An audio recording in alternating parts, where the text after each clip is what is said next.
Hello everyone, जय हिंद, वंदे मातरम। मैं Krishna sir, आप देख रहे हैं कृष्णा स्टडी मस्ती। चलिए आज का सेशन हम लोग स्टार्ट करते हैं। आज हम लोग देखेंगे उत्तर प्रदेश अधीनस्थ सेवा चयन आयोग प्रारंभिक अहिर्ता परीक्षा 2023, जिसमें हम लोग प्रीवियस पेपर लेके आप लोगों के सामने करा रहा हूं। अगर आप प्रीवियस पेपर कंप्लीट कर लेते हैं तो इसमें से बहुत सारे क्वेश्चन ऐसे होते हैं जो रिपीटेड होते हैं, तो वहाँ पे आपको हेल्प मिल जाएगी और आपको एक पेपर का पैटर्न भी पता चल जाएगा। अगर हम पेपर की बात करें तो 28/10/2023 के फर्स्ट शिफ्ट में यह पेपर आपको देखने को मिला था।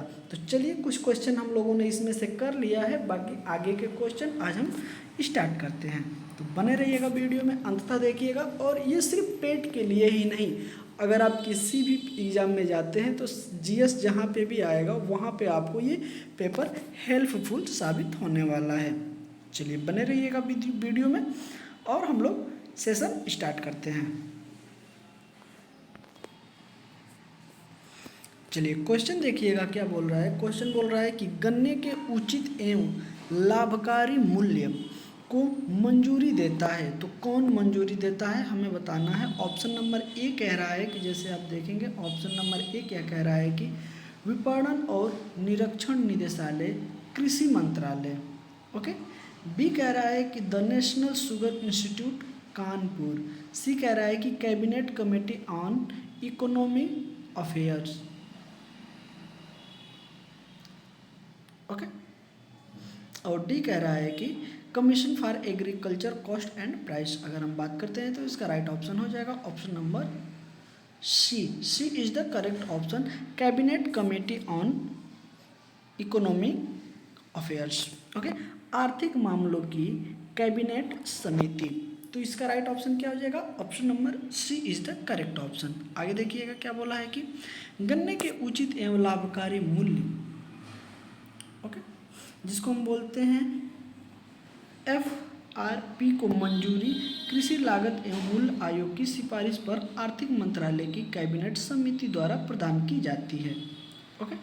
चलिए आगे देखते हैं क्या है।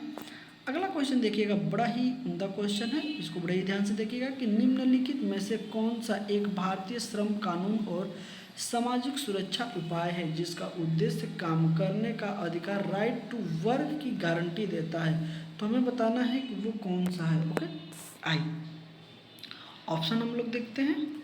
चलिए ऑप्शन नंबर ए कह रहा है कि Indian institute of management act. B कह रहा है कि Mahatma Gandhi national rural employment guarantee act. C कह रहा है कि the payment of wage amendment act, वेतन भुगतान संशोधन अधिनियम 2017। और डी कह रहा है कि सिटीजनशिप एक्ट, ठीक है, नागरिकता अधिनियम। हमें बताना है कि इसका राइट ऑप्शन क्या हो जाएगा। तो इसका राइट ऑप्शन हो जाएगा option number B is the correct option, जिसमें Mahatma Gandhi national rural employment guarantee act, Mahatma Gandhi राष्ट्रीय ग्रामीण रोजगार गारंटी अधिनियम के अंतर्गत आता है। B is the correct option हो जाएगा। क्या हो जाएगा, B is the correct option, B is the correct option हो जाएगा। ओके। आगे देखिएगा क्या है कि संविधान के आर्टिकल 41 काम करने का अधिकार, राइट टू वर्क, ओके, का प्रावधान करता है, जिसे महात्मा गांधी राष्ट्रीय ग्रामीण रोजगार गारंटी अधिनियम 2005 व्यवहार में लाने का प्रयास करता है। इस अधिनियम का लाने का प्रयास ये है कि गांव के जितने लोग हैं, ग्रामीण जितने लोग हैं, जो रोजगार नहीं मिल पाता है, उनको ग्राम पंचायत के स्तर पे जो होता है उनको 100 दिन, कितना 100 दिन का रोजगार आपको होता है कि इनको मुहैया कराना है। ठीक है। तो न्यूनतम रोजगार, ज़्यादा से ज़्यादा तो हो सकता है, लेकिन कम से कम अगर हम 365 दिन की बात करते हैं, कितना 365 दिन में हमको लगभग 100 दिन का रोजगार कम से कम हमें मुहैया कराना है। इससे ज़्यादा हो सकता है, इससे कम नहीं होता है। ठीक है। तो ये भी आप याद रखिएगा। आगे चलते हैं। 18 नंबर देखिएगा, बड़ा ही क्वेश्चन उम्दा है कि golden revolution is responsible for the development in which of following agriculture sector in India. स्वर्ण क्रांति भारत में निम्नलिखित में से किस कृषि क्षेत्र में विकास के लिए जिम्मेदार है, हमें बताना है। ओके। आइए चलिए, ऑप्शन नंबर ए कह रहा है कि हॉर्टिकल्चर, बागवानी। बी कह रहा है कि आलू उत्पादन, पोटैटो प्रोडक्शन। और सी कह रहा है कि पेट्रोलियम प्रोडक्शन। और डी कह रहा है कि ऑयल सीड्स प्रोडक्शन। अब हम बात करते हैं कि इसका राइट ऑप्शन क्या हो जाएगा। इसका राइट ऑप्शन हो जाएगा option number A is the correct option. Okay, golden क्रांति की जब भी हम बात करते हैं तो ये बागवानी से संबंधित हो जाता है। किससे संबंधित हो जाता है? बागवानी से संबंधित हो जाता है। ओके, याद रखिएगा, क्या याद रखिएगा? बागवानी से संबंधित अगर पूछेगा कोई कि स्वर्ण क्रांति किससे संबंधित है तो बागवानी से संबंधित है। आगे देखिएगा, वर्ष 1991 से 2003 के बीच की अवधि को भारत में स्वर्ण क्रांति, गोल्डन रेवोल्यूशन की अवधि के रूप में माना जाता है। स्वर्ण क्रांति शहद और बागवानी क्या है? हनी एंड हार्टिकल्चर से संबंधित है। तेलहन उत्पादन का संबंध अगर हम बात करते हैं तो ये पीली क्रांति से संबंधित है। ओके, मैं आपको एक छोटा सा वीडियो लेके आऊँगा, लगभग आपको 1-2 मिनट का होगा। उसमें जितनी भी क्रांतियाँ हैं मैं आपको सीरियल नंबर से आके वहाँ पे बता दूंगा। ओके, चलिए आगे चलते हैं। देखिएगा, आगे है कि बीमा विनियामक एवं विकास प्राधिकरण का मुख्यालय कहाँ स्थित है। ऑप्शन नंबर ए कह रहा है कि मुंबई में स्थित है, बी कह रहा है कि न्यू दिल्ली में, सी कह रहा है चेन्नई में और डी कह रहा है कि हैदराबाद में। अगर हम बात करते हैं कि इसका राइट ऑप्शन क्या हो जाएगा तो इसका राइट ऑप्शन हो जाएगा option number D is the correct option, Hyderabad में स्थित है। पहले ये हुआ करता था दिल्ली में, ठीक है, पहले ये कहाँ हुआ करता था? दिल्ली में, लेकिन इसको स्थापित कर दिया गया कहाँ? तो ये हैदराबाद में स्थापित कर दिया गया। ओके, देखिएगा, बीमा विनियामक एवं विकास प्राधिकरण IRDA का मुख्यालय हैदराबाद तेलंगाना में है। यह वर्ष 2001 में दिल्ली से स्थानांतरित हुआ था। तो 2001 में ये दिल्ली से स्थानांतरित हुआ था और IRDA की स्थापना कब हुई थी? यह 2000 में हो गई थी। ओके, ये भी आप याद रखिएगा। चलिए अगला क्वेश्चन देखिएगा कि which of the following is not a typing of depository institution. Okay, दिया है कि निम्नलिखित में से कौन सा डिपॉजिटरी संस्थान का एक प्रकार नहीं है। इसको आप बिल्कुल अंडरलाइन करते रहिएगा। कोई पेपर अगर एग्जाम में मिले तो वहाँ पे भी कर लीजिएगा, क्योंकि नहीं वाला हम देख के अक्सर करके गलत कर देते हैं। ओके, तो याद करिएगा, हमें जो नहीं है वो बताना है। ऑप्शन नंबर ए कह रहा है कि नाबार्ड, बी कह रहा है कि लोन एसोसिएशन और सी कह रहा है कि कमर्शियल बैंक और डी कह रहा है क्रेडिट कोऑपरेटिव सोसाइटी। ओके, तुम्हें बताना है कि इसका राइट ऑप्शन क्या हो जाएगा। इसका राइट ऑप्शन की अगर हम बात करें तो राइट ऑप्शन हो जाएगा option number B, A is the correct option हो जाएगा नाबार्ड। क्या हो जाएगा? NABARD is the correct option हो जाएगा ऑप्शन नंबर ए। चलिए आगे देखते हैं क्या है। आगे है कि नाबार्ड एक डिपॉजिटरी संस्थान का प्रकार नहीं है। यह 12 जुलाई 1982 को भारतीय रिजर्व बैंक के कृषि ऋण कार्यों और तत्काल कृषि पुनर्वृत्ति और विकास निगम के पुनरावर्ती कार्यों को स्थानांतरित करके अस्तित्व में लाया गया था। ओके, तो इस चीज़ को भी आप याद रखिएगा। चलिए आगे चलते हैं। आगे देखिएगा, बड़ा ही प्यारा क्वेश्चन है हम लोगों के पास, और क्वेश्चन हम लोगों का कह रहा है कि भारतीय स्वतंत्रता अधिनियम 1947 के पारित होने के साथ भारत एक अधिराज्य बन गया और अधिराज्य विधानमंडल ने भारत सरकार अधिनियम 1935 की किस धारा के प्रावधानों के तहत जो है कि 1947 से 1949 तक कानून बनाए। तो हमें बताना है कि जब देश आज़ाद हुआ था तो अभी संविधान तो बन के लागू नहीं हुआ था, क्योंकि संविधान बनने में समय लगा था।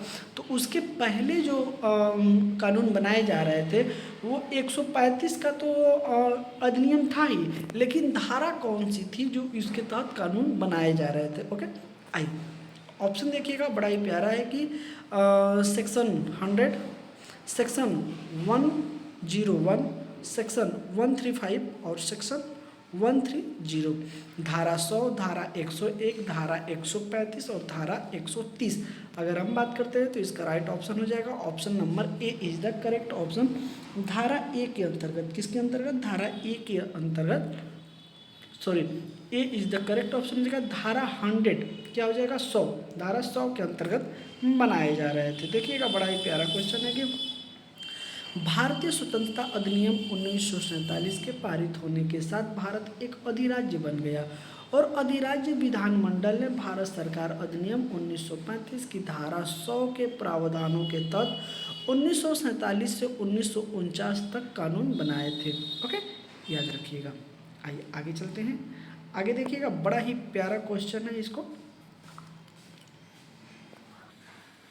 चलिए देखिएगा कि A person who is not a member of parliament can be appointed as a minister by the president of for a maximum period of how many months? Okay, कह रहा है कि एक व्यक्ति जो संसद का सदस्य नहीं है उसे राष्ट्रपति द्वारा अधिकतम कितने महीनों के लिए मंत्री के रूप में नियुक्त किया जा सकता है, हमें वो टाइम बताना है। ऑप्शन नंबर ए कह रहा है कि 3 मंथ, बी कह रहा है कि 6 मंथ और सी कह रहा है कि 9 मंथ और डी कह रहा है कि 12 मंथ। अगर हम बात करते हैं तो इसका राइट ऑप्शन हो जाएगा option number B is the correct option. ठीक है, कितना हो जाएगा, तो हो जाएगा 6 मंथ।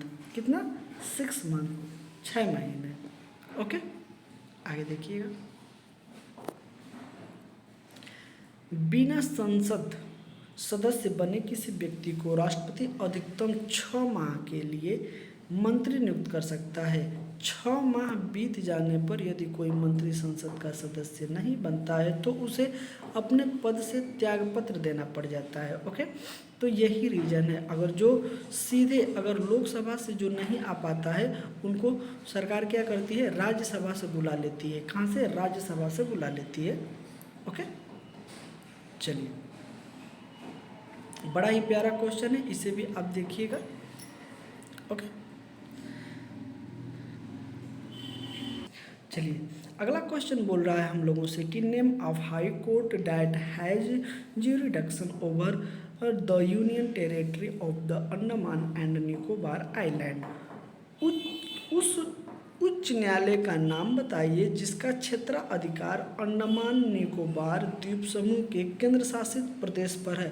तो हमें उस हाई कोर्ट का नाम बताना है जो उस केंद्र शासित प्रदेश का भी हाई कोर्ट का कार्य वहाँ पे देखा जाता है। ओके, ऑप्शन नंबर ए कह रहा है कि the Kolkata high court, B कह रहा है कि the Delhi high court, C कह रहा है द मद्रास हाई कोर्ट और डी कह रहा है कि the Andhra Pradesh high court.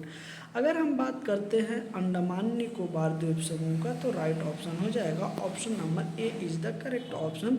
Calcutta high court के अंतर्गत देखा जाता है। वहाँ पे जो भी विवाद होता है उसको कलकत्ता हाई कोर्ट के द्वारा जो है कि कलकत्ता हाई कोर्ट में सुनवाई की जाती है। ओके, चलिए कलकत्ता उच्च न्यायालय की स्थापना 1862 में की गई थी। इसका क्षेत्राधिकार पश्चिम बंगाल राज्य के साथ साथ अंडमान निकोबार द्वीप समूह केंद्र शासित प्रदेश पर भी है।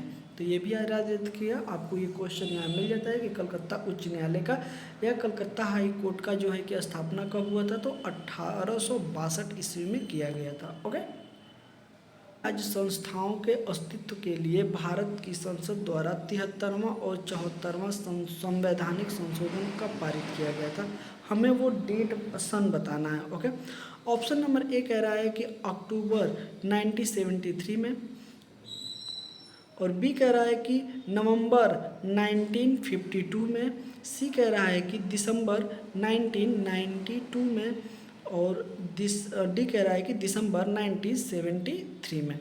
अगर हम बात करते हैं तो इसका राइट ऑप्शन हो जाएगा option number C is the correct option.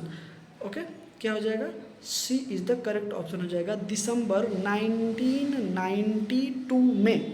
Okay, याद रखिएगा दिसंबर 1992 में। आगे देखिएगा क्या है, पंचायती राज संस्थाओं के अस्तित्व के लिए भारत की संसद द्वारा 73वां और 74वां संवैधानिक संशोधन अधिनियम दिसंबर 1992 में पारित हुआ था, जबकि इसे 24 अप्रैल 1993 में लागू किया गया था। ओके, आगे देखिएगा।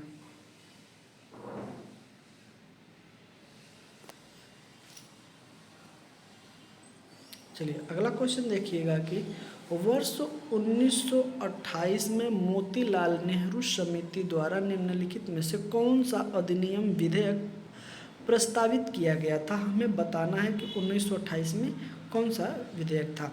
तो ऑप्शन नंबर ए कह रहा है कि इल्बर्ट बिल, बी कह रहा है कि बिलों का अधिकार, बिल ऑफ राइट्स, सी कह रहा है कि क्रिमिनल ट्राइब्स एक्ट्स, आपराधिक जनजाति अधिनियम, और डी कह रहा है कि Sindh land evidence bill,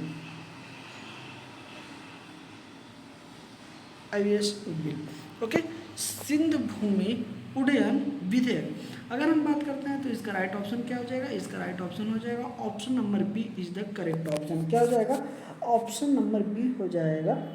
okay, right to bill of rights. Okay, आगे देखिएगा क्या बोला गया है कि वर्ष 1928 में मोतीलाल नेहरू समिति द्वारा अधिकारों का बिल विधेयक प्रस्तावित किया गया था। इस रिपोर्ट की अन्य सिफारिशें निम्न थी। भारत को डोमिसाइल राज्य का दर्जा इसमें दिया जाए। कब, 1928 की मैं बात कर रहा हूँ। ओके, फिर सेकंड नंबर था कि भारत का एक संघ हो जिसके नियंत्रण में केंद्र एवं द्विसदनीय विधानमंडल हो, गवर्नर जनरल की स्थिति संवैधानिक मुखिया भर ही रहे। तो ये दो इसमें पॉइंट महत्वपूर्ण थे जो कि 1928 में विधेयक पारित किया गया था। ओके, आइए आगे चलते हैं, बड़ा ही ध्यान से देखिएगा। चलिए क्वेश्चन नंबर देखिएगा, बड़ा ही प्यारा है। क्वेश्चन कह रहा है कि milk of magnesium is which type of colloid. Okay, milk of magnesia किस प्रकार का कोलाइड है, हमें बताना है। ऑप्शन नंबर ए कह रहा है कि सोडियम सोल है, ठोस सॉलिड सोल, ओके, ठोस सोल। बी कह रहा है कि सिर्फ सोल है, और डी कह रहा है कि एरोसोल है, और डी कह रहा है कि इमल्सन है। ओके, तो मैं बताना है कि इसका राइट ऑप्शन क्या हो जाएगा। तो इसका राइट ऑप्शन हो जाएगा option number B is the correct option. क्या हो जाएगा, B is the correct option हो जाएगा, सोल हो जाएगा। क्या हो जाएगा, सोल। ओके, देखिएगा अगर हम बात करते हैं तो मिल्क ऑफ मैग्नीशियम सोल प्रकार का क्या है, सोल प्रकार का क्या है, तो यह कोलाइड है। इसका उपयोग अपचय, पेट की खराबी, सीने की जलन से राहत देने के लिए किया जाता है। ओके, अगर आपको अपच हुआ है, ठीक है, या फिर आपने कुछ ऐसा खाया है जैसे आपके पेट में गैस बन गई है या पेट खराब है उसके लिए, या फिर सीने में कभी कभी होता है ना कि जलन टाइप होने लगता है, तो इसके लिए ये प्रयोग में लाया जाता है। चलिए देखिएगा क्वेश्चन, देखिएगा बड़ा ही प्यारा है कि निम्नलिखित में से कौन सा कार्बनिक यौगिक मानव शरीर में प्रोटोप्लाज्म को जमा देता है। हमें बताना है कि वो पदार्थ कौन सा है। ऑप्शन नंबर ए कह रहा है कि मेथेनोइक एसिड है, बी कह रहा है कि एथेनॉल है, सी कह रहा है कि मैथेनॉल है, और डी कह रहा है कि प्रोपेनॉल है। अगर हम बात करते हैं तो इसका राइट ऑप्शन हो जाएगा option number C is the correct option हो जाएगा, मेथेनॉल हो जाएगा। क्या हो जाएगा, मेथेनॉल हो जाएगा, methanol is the right option. Okay, चलिए आगे देखते हैं।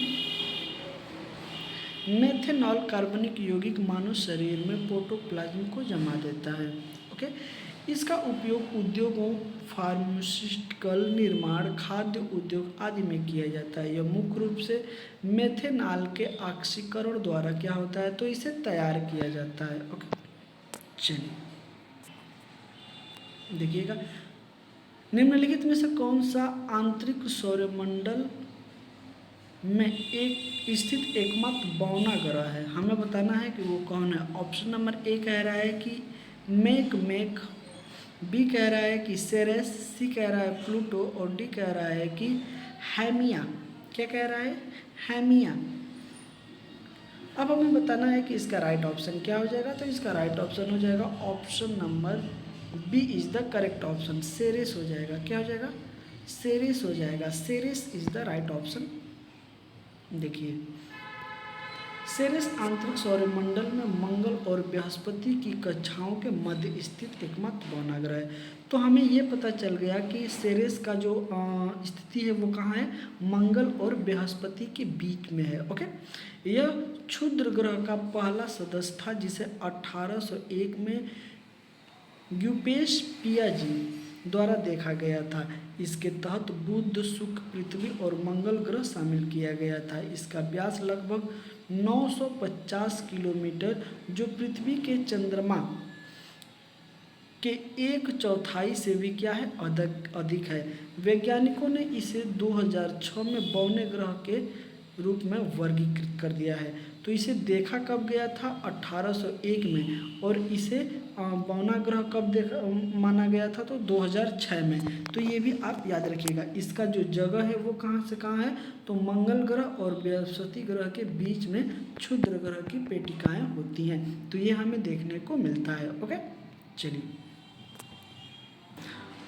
क्वेश्चन नंबर 30 कह रहा है कि बिछुआ नेटल की पत्तियों के चुभने वाले बालों में निम्नलिखित में से कौन सा अम्ल मौजूद होता है, हमें वो बताना है। ऑप्शन नंबर ए कह रहा है कि मेथेनोइक एसिड, बी कह रहा है कि एथेनोइड एसिड, सी कह रहा है कि ऑक्सैलिक अम्ल एसिड, और डी कह रहा है कि एस्कॉर्बिक एसिड। अगर हम बात करते हैं तो इसका राइट ऑप्शन हो जाएगा, इसका राइट ऑप्शन हो जाएगा ऑप्शन नंबर, तो इसका राइट ऑप्शन क्या हो जाएगा, इसका राइट ऑप्शन हो जाएगा option number A is the correct option. Methanoic अम्ल, मेथेनोइक एसिड हो जाएगा, option number A is the correct option हो जाएगा। आइए आगे चलते हैं, देखते हैं। बड़े ही ध्यान से देखिएगा कि बिछुआ नेटल की पत्तियों से के चुभने वाले बालों में मेथेनोइक अम्ल मौजूद होता है। फार्मिक एसिड, जिसे फॉर्मिक एसिड या मेथेनोइक एसिड के रूप में जाना जाता है, यह रंगहीन, कैसा होता है, यह रंगहीन तरल है। तीखी गंध, स्वाद खट्टा होता है इसका। तो ये भी आप याद रखिएगा। ओके, कभी कभी होता है कि आपसे इसका गुण पूछ लिया जाएगा, जिसमें यह कैसा होता है, तो आपको बताना पड़ेगा रंगहीन तरल होता है। ओके, तीखी गंध होती है, गंध जो होती है तीखी होती है, और ये बिल्कुल कैसा होता है, तो खट्टा होता है। ओके, हम लोगों ने भी कुछ क्वेश्चन देखे हैं जो कि बड़े उम्दे क्वेश्चन आपके सामने मैं लेके उपस्थित था। सेशन आपको कैसा लगा जरूर आप हमें कमेंट करके बताएं, और मिलते हैं आपसे ऐसे ही वीडियो लेके अगले सेशन में। तब तक के लिए जय हिंद, वंदे मातरम, अपना ख्याल रखिएगा।